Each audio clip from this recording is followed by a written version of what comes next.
Good morning. It is me again, the crazy cheerbo lady who makes stuff up as I go along. And today I am going to make a blue and white polka dotted bow. And the reason I am videotaping this, I'm going to make it just like I make every other bow that I use nylon with. The reason I'm videotaping this is because at the end I'm going to try a new process to add some glitter to the bow. So as you can see, my dogs want to participate. But as you can see, this nylon does not have any glitter or shine or anything. So I'm going to try and add some of that at the end. So all I have is a 3-inch stripe of nylon fabric. And the reason I choose nylon again is because when you cut it, it doesn't fray. You don't have to do any treatment to the ends of it. I have a 27-inch piece of 3-inch wide grosgrain white ribbon.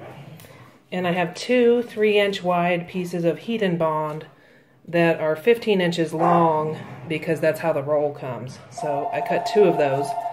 Good Lord. I cut two of those.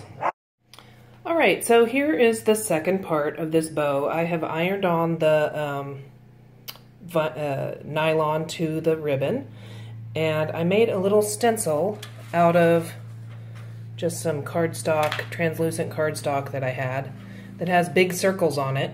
And I have placed that over the bow inside a tin. And I'm going to use this spray adhesive. And then I'm going to sprinkle some glitter on it.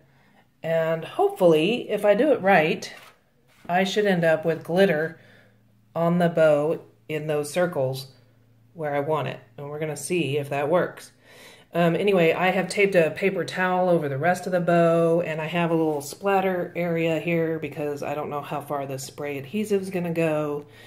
And then when I do the glitter, I got to do it at a different station because this will be sticky over here. I don't want to get sticky unless I want to get sticky. So anyway, that's the thought process behind this. We will see if my haphazard calculations produce anything fabulous. All right, I have applied this fairly liberally. Mostly because I forgot to open the container before I sprayed and I couldn't puncture that piece in time. I was afraid it was going to dry and all that nonsense. So anyway, I put on probably way more than any human could need to do, but let's see what happens when I shake it out. Oh, that did not work. Well, maybe. Let's give it a better shake. Yeah, no, that did not work. So my guess is the stencil was not making contact with the ribbon in a good enough fashion. So you know what? I'm going to try something different on the other side and I'll be... So I was going to try this stencil method that I just tried with freezer paper, where you cut out a stencil on freezer paper, you can iron it to the fabric, and then it kind of sticks, but I decided I didn't really have time to go to that much effort at this moment. So I just sprayed the glue on the entire ribbon and put glitter on it. This end, where I never tried the stencil, actually looks pretty good. This end does not because it's got a ton of glue where the stencil was, and it's just uneven with the glitter.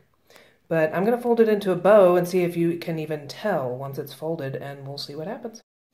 Okay, so it's not my best work, but it, you know, would be good for like a one-time practice, perhaps. I mean, it's sturdy, it's just not all that pretty.